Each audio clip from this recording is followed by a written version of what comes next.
मधुबन के बाबा, मधुबन के बाबा मुरली वाले, आपका क्या कहना, आपका क्या कहना। ओम शांति। आज 26 जून 2026 के साकार मधुर महावाक्य हैं। आज मीठे मीठे बाप दादा बोले, मीठे बच्चे, इस दुनिया में निष्काम सेवा केवल एक बाप ही करता है। बाकी तुम जो भी कर्म करते हो उसका फल अवश्य मिलता है। बाबा ने कहा, मीठे बच्चे, इस दुनिया में निष्काम सेवा केवल एक बाप ही करता है। बाकी तुम जो भी कर्म करते हो उसका फल अवश्य मिलता है। बाबा ने आज प्रश्न पूछा कि ड्रामा अनुसार कौन सी बात 100% सर्टेन है, माना पक्की है, जिसकी तुम बच्चों को खुशी है। तो उत्तर में बाबा कहते, ड्रामा अनुसार सर्टेन है कि नई राजधानी स्थापन होनी ही है। तुम बच्चों को खुशी है, क्या खुशी है कि श्रीमत पर हम अपने लिए राजधानी स्थापन कर रहे हैं। इस पुरानी दुनिया का विनाश तो होना ही है। तुम बच्चे जितना पुरुषार्थ करेंगे उतना ऊंच पद प्राप्त होगा। मुरली का गीत है, तुम्हें पाके हमने जहां पा लिया है, जमी तो जमी आसमां पा लिया है। ओम शांति। जो बच्चे कहते हैं बाबा भी वही कहते हैं। बच्चे कहते हैं, बाबा तुम्हें पाके हम स्वर्ग के मालिक बनते हैं। बाप भी कहते हैं, बच्चे मन मना भव। बात एक ही हो गई। मनुष्य सब पूछेंगे कि ब्रह्मा कुमार कुमारियों को इस सत्संग में जाकर क्या मिलता है। तो ब्रह्मा कुमार कुमारियां कहते हैं, हम बाप दादा से विश्व के मालिक बनते हैं। विश्व का मालिक और कोई बन न सके। विश्व के मालिक यह लक्ष्मी नारायण ही हैं। शिव बाबा तो विश्व का मालिक हो नहीं सकता। तुम बच्चे विश्व के मालिक बनते हो, तुम्हारा बाप विश्व का मालिक नहीं बनता। ऐसी निष्काम सेवा करने वाला और कोई होता नहीं।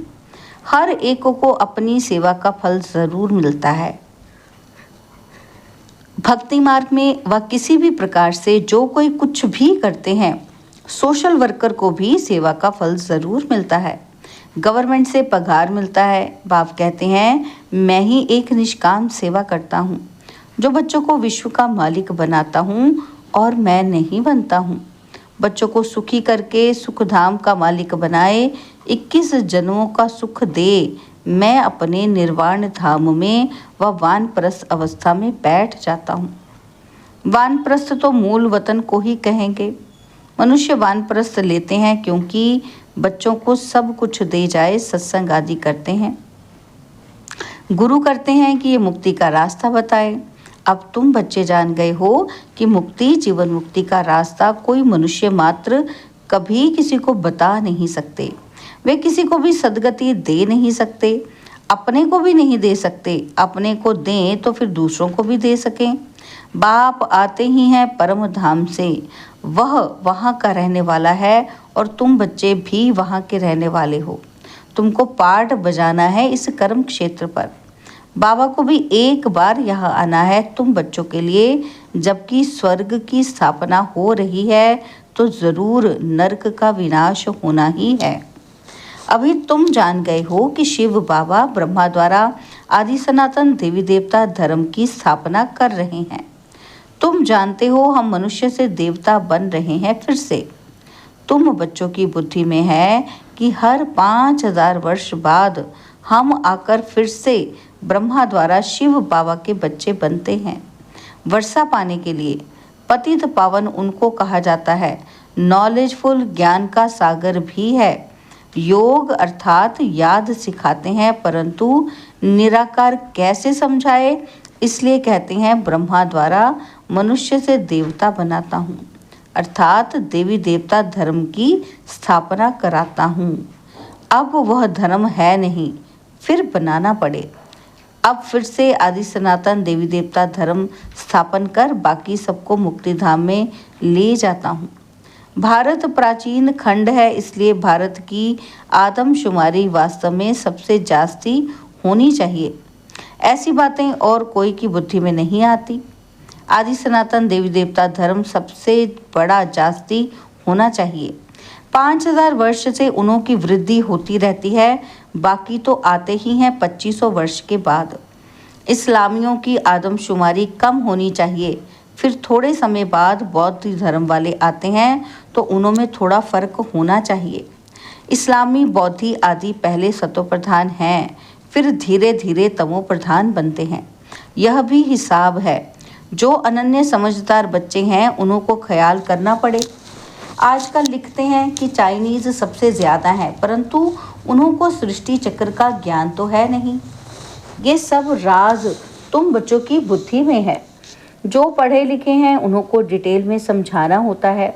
देवी देवता धर्म वालों को 5000 वर्ष हुए तो इस समय उन्हों की संख्या बहुत होनी चाहिए, परंतु देवी देवता धर्म वाले फिर और धर्मों में कन्वर्ट हो गए हैं। पहले पहले बहुत मुसलमान बन गए, फिर बौद्धि भी बहुत बने हैं। यहाँ भी बौद्धि बहुत हैं, क्रिश्चियन तो बेशुमार हैं।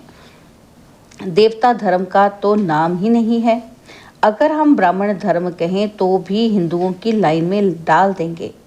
अभी तुम जानते हो आदि सनातन देवी देवता धर्म स्थापन हो रहा है हम ब्राह्मणों द्वारा श्रीमत पर। ये भी समझ होनी चाहिए, धर्म गाए तो जाते हैं ना, तो यहाँ के मनुष्य अपने को हिंदू की लाइन में ले आते हैं।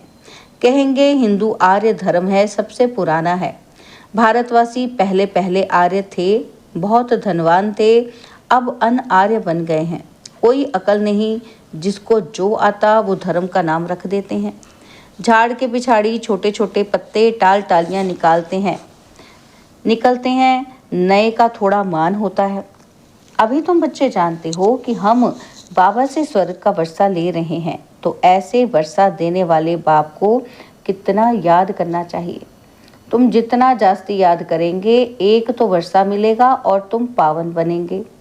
लौकिक बाप से तो धन का वर्षा मिलता है और साथ साथ फिर पतित बनने का भी वर्षा मिलता है।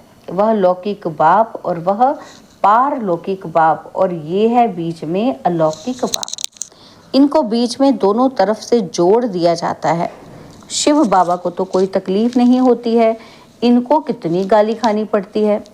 वास्तव में श्री कृष्ण को गाली नहीं मिलती, बीच में फंसा है ये। कहते हैं ना, रास्ते चलते ब्राह्मण फंसा, गाली खाने के लिए ये फंसा है। अलौकिक बाप को ही सहन करना पड़ता है। ये किसी को पता ही नहीं कि शिव बाबा इनमें प्रवेश कर आए पतितों को पावन बनाते हैं। पवित्र बनने पर ही मार खाते हैं। बाप कहते हैं मैं आया हूँ सबको वापस ले जाने। तुम जानते हो मौत सामने खड़ा है, विनाश तो जरूर चाहिए। विनाश बिगर सुख शांति कैसे हो। जब कोई लड़ाई आदि लड़ती है तो मनुष्य यज्ञ आदि रचते हैं, लड़ाई बंद हो जाए, है ना। क्यों यज्ञ रचते हैं? कि ये लड़ाई बंद हो जाए।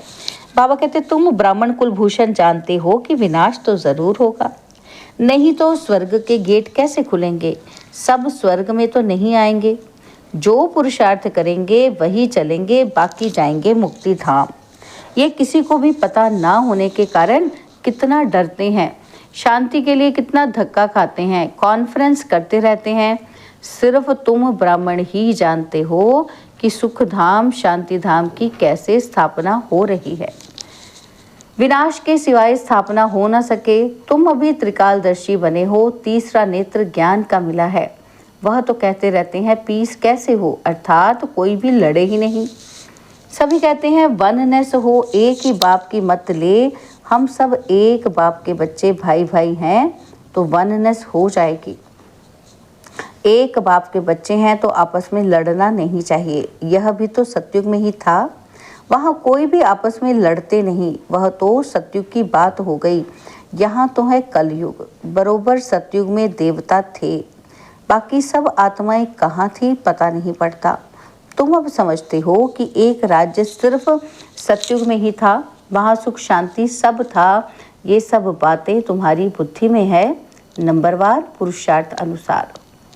समझते हैं बरोबर हम सतयुग में राज्य करते थे, बहुत सुख था, अद्वैत धर्म था। यह ज्ञान किसी को है नहीं। इस समय तुम नॉलेजफुल बनते हो, बाप तुमको आप समान बनाते हैं। जो बाप की महिमा वही तुमको बनना है। सिर्फ दिव्य दृष्टि की चाबी बाप के पास रहती है। बाप ने बताया है कि भक्ति मार्ग में मुझे काम करना पड़ता है। जो जिसकी पूजा करते हैं मैं उनकी मनोकामना पूरी करता हूँ। यहाँ भी दिव्य दृष्टि का पाठ चलता है। कहते हैं ना कि अर्जुन ने विनाश का साक्षात्कार किया। विनाश भी जरूर होना है, विष्णुपुरी भी जरूर स्थापन होनी है। बाप ने जैसे कल्प पहले समझाया था वैसे ही बैठ समझाते हैं। बाबा हमको मनुष्य से देवता बनाते हैं। जब देवता बनते हैं तो आसुरी सृष्टि का विनाश जरूर होगा। चारों तरफ हाहाकार मचना है। बुद्धि समझ सकती है नेचुरल कैलेमिटीज आनी है, मूसलधार बरसात भी होनी है। इन सब का विनाश हो जाए तब सतयुग की स्थापना हो। 5 तत्वों की खाद भी मिल जाएगी। इस धरती को खाद देखो कितनी मिलती है। बाप कहते हैं इस रुद्र ज्ञान यज्ञ में ये सब स्वाहा हो जाएगा। भक्ति मार्ग में देखो रुद्र यज्ञ कैसे रचते हैं। शिव बाबा का लिंग और छोटे छोटे शालिग्राम बहुत बनाकर पूजा करके फिर मिटा देते हैं, फिर रोज बनाते हैं, पूजा करके फिर तोड़ देते हैं। शिव बाबा के साथ जिन्होंने भी सर्विस की उन्हों को भी ये हाल करते हैं। रावण की देखो, हर वर्ष एफिजी बनाए उनको जलाते हैं। दुश्मन की तो 1-2 बार एफिजी बनाए जलाते हैं। ऐसे नहीं कि वर्ष वर्ष जलाने का नियम रखते हैं। एक ही बार गुस्सा निकाल देंगे। रावण को तो हर वर्ष जलाते हैं। इनका अर्थ भी कोई समझते थोड़ी हैं। फिर कहते हैं रावण ने सीता को चुराया। कुछ अर्थ नहीं समझते। फॉरेनर्स क्या समझेंगे, कुछ भी नहीं। दिन प्रतिदिन रावण को बड़ा बनाते जाते हैं क्योंकि रावण बहुत दुख देने वाला है। अभी तुम इस पर जीत पाते हो, सत्युग में होगा ही नहीं। यह जो कर्म की भोगना बीमारी आदि होती है ये है रावण के कारण। रावण की प्रवेशता होने के कारण मनुष्य जो भी कर्म करते हैं वह विकर्म हो जाते हैं। सुख दुख का खेल बना हुआ है। इस हिस्ट्री ज्योग्राफी का किसी को भी पता नहीं है। लक्ष्मी नारायण को ये राज्य कैसे मिला किसी को पता नहीं। तुम छोटे छोटे बच्चे समझाते हो ये लक्ष्मी नारायण सतयुग में राज्य करते थे। संगम पर यह राजयोग सीख ये पद पाया है। बिरला को भी छोटी मोटी बच्चियां जाकर समझाएं कि इन्होंने ये राज्य कैसे पाया। अभी तो है कलयुग, इनको सतयुग नहीं कहा जाता। राजाई तो अभी है नहीं। राजाओं का ताज ही उड़ा दिया है। धर्म शास्त्र सिर्फ 4 हैं। गीता धर्म शास्त्र है जिससे 3 धर्म अभी स्थापन होते हैं, ना कि सतयुग में। ऐसे नहीं कि लक्ष्मी नारायण ने व राम ने कोई धर्म स्थापन किया। यह धर्म अभी स्थापन कर रहे हैं। फिर इस्लामी, बौद्धि और क्रिश्चियन का एक ही धर्म शास्त्र है, बाइबल। बस फिर पीछे वृद्धि होती जाती है। आदि सनातन है ही देवी देवता धर्म। अब फिर से देवी देवता धर्म की स्थापना करते हैं। तुम ड्रामा के राज को अच्छी तरह समझ गए हो। खुशी भी रहती है जबकि तुम बच्चों को 100% सर्टेन है कि हम फिर से अपना राज्य भाग्य स्थापन कर रहे हैं। इसमें लड़ाई आदि की कोई बात ही नहीं। राजधानी स्थापन हो रही है, ये सर्टेन है, एज सर्टेन एज डेथ।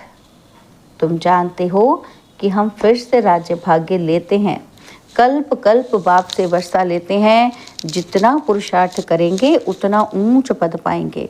अच्छा, मीठे मीठे सिकिलदे बच्चों प्रति माता पिता बाप दादा का याद, प्यार और गुड मॉर्निंग। रूहानी बाप की रूहानी बच्चों को नमस्ते। हम रूहानी बच्चों की रूहानी बाप दादाजी को दिलवा जान सिकवा प्रेम से नमस्ते। ओम शांति। प्यारे बाबा, मीठे बाबा, मेरे बाबा, शुक्रिया बाबा, शुक्रिया बाबा, शुक्रिया। धारणा के लिए मुख्य सार है। पहला पॉइंट है, जो बाप की महिमा है उस महिमा को स्वयं में लाना है। बाप समान महिमा योग्य बनना है। पारलौकिक बाप से पवित्रता का वर्षा लेना है। पवित्र बनने से ही स्वर्ग का वर्षा मिलेगा। और सेकंड पॉइंट है, श्रीमत पर अपने ही तन मन धन से एक आदि सनातन देवी देवता धर्म की स्थापना करनी है। बाबा ने आज हमें वरदान दिया, पुराने संस्कार रूपी अस्थियों को संपूर्ण स्थिति के सागर में समाने वाले समान और संपूर्ण भव। पुराने संस्कार रूपी अस्थियों को संपूर्ण स्थिति के सागर में समाने वाले समान और संपूर्ण भव। बाप समान व संपूर्ण बनने के लिए सृष्टि की कयामत के पहले अपनी कमजोरियों और कमियों की कयामत करो। कोई भी उलझन का नाम निशान ना रहे, ऐसा अपने को उज्जवल बनाओ। जैसे जन्म परिवर्तन के बाद पुराने जन्म की बातें भूल जाती हैं, ऐसे पुरानी बातों को, पुराने संस्कारों को भस्म करो। अस्थियों को भी संपूर्ण स्थिति के सागर में समा दो, तब कहेंगे समान और संपूर्ण। स्लोगन है, विस्तार को सार में समाने की जादूगरी सीख लो तो बाप समान बन जाएंगे। विस्तार को सार में समाने की जादूगरी सीख लो तो बाप समान बन जाएंगे। बाबा के व्यक्त इशारे हैं, सदा हर्षित रहने के लिए अपनी नेचर को सरल बनाओ और सहनशील बनो। बाबा कहते हैं, सहनशीलता वाले बाहर मुक्ता के वाइब्रेशन को ही नहीं, लेकिन मन के संकल्प भी जो उत्पन्न होते हैं, उन संकल्पों की उत्पत्ति को देखकर भी घबराएंगे नहीं। अपनी सहनशीलता से सामना करेंगे और सूरत से सदैव संतुष्ट व प्रसन्न चित्त दिखाई देंगे। उनके नैन चैन कभी भी असंतुष्टता के नहीं दिखाई देंगे। वे संतुष्ट मणि होने के कारण सदा हर्षित रहते हैं। अच्छा, ओम शांति।